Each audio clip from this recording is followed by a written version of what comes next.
परिवेश, प्रकृति, पलायन जैसे मर्मस्पर्शी विषयों का वर्णन करने वाले अगले कवि की लेखनी हृदय को छूती है।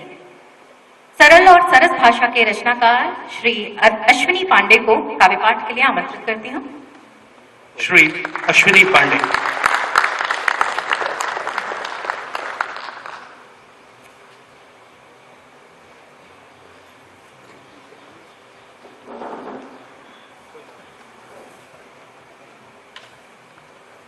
आदरणीय महालेखाकार महोदय, आदरणीय वरिष्ठ उप महालेखाकार महोदय, उपस्थित सभी उप महालेखाकार महोदय, सभी अधिकारी एवं कर्मचारीगण, बड़े अच्छे अच्छे कवियों ने जब पाठ कर लिया हो तो हमारे जैसे छोटे कवि छोटे ही नजर आते हैं।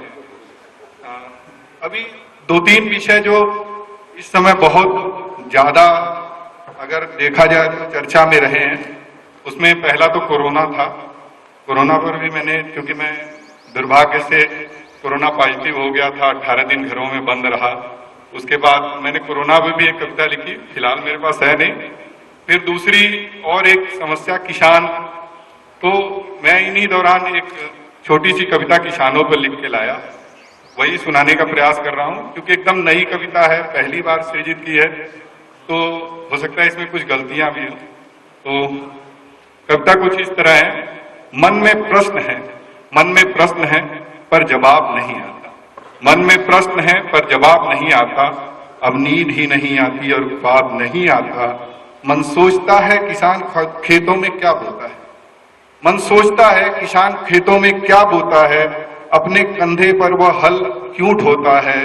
मन सोचता है किसान खेतों में क्या बोता है, अपने कंधों पर वह हल क्यों ढोता है जहां और भी, है जहां और भी और घर आंगन भी है जहां और भी, है जहां और भी और घर आंगन भी है। फिर वो आसमान को वह धरती पर क्यों सोता है, फिर वो आसमान को वह धरती पर क्यों सोता है।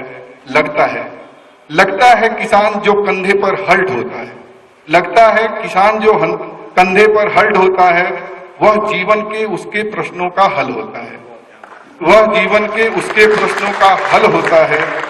किसान बीज नहीं बोता, किसान बीज नहीं बोता, वह अपने सपने बोता है, किसान बीज नहीं बोता, वह अपने सपने बोता है। सपने चकनाचूर न हो जाएं, इसलिए वो धरा पर ही सोता है, सपने चकनाचूर न हो जाए इसलिए वो धरा पर ही सोता है। सपने अपने बेटी के पीले हाथ कराने के, सपने अपने बेटी के पीले हाथ कराने के, सपने टूटे छत को अब की पक्का करवाने के, सपने अपने बच्चों को और अधिक पढ़ाने के, सपने अपने बच्चों को और अधिक पढ़ाने के, सपने साहूकार से अपनी भूमि मुक्त कराने के, सपने साहूकार से अपनी भूमि मुक्त कराने के।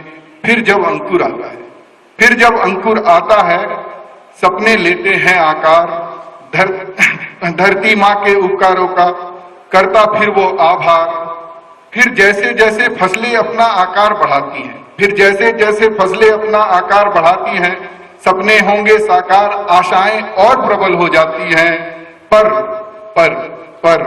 पर क्रूर नियत क्या होता अपना खेल निराला, पर क्रूर नियत का अपना होता खेल निराला। पल भर में ही सपनों के संसार को कुचल डाला, नभ से बरसी अब की जो अग्नि की प्रबल ज्वालाएं, नभ से बरसी अब की जो अग्नि की प्रबल ज्वालाएं।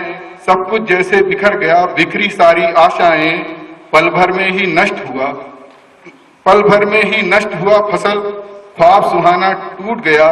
बेटी के हाथ रंगे नहीं, पढ़ाई बेटे का छूट गया, बेटी के हाथ रंगे नहीं, पढ़ाई बेटे का छूट गया।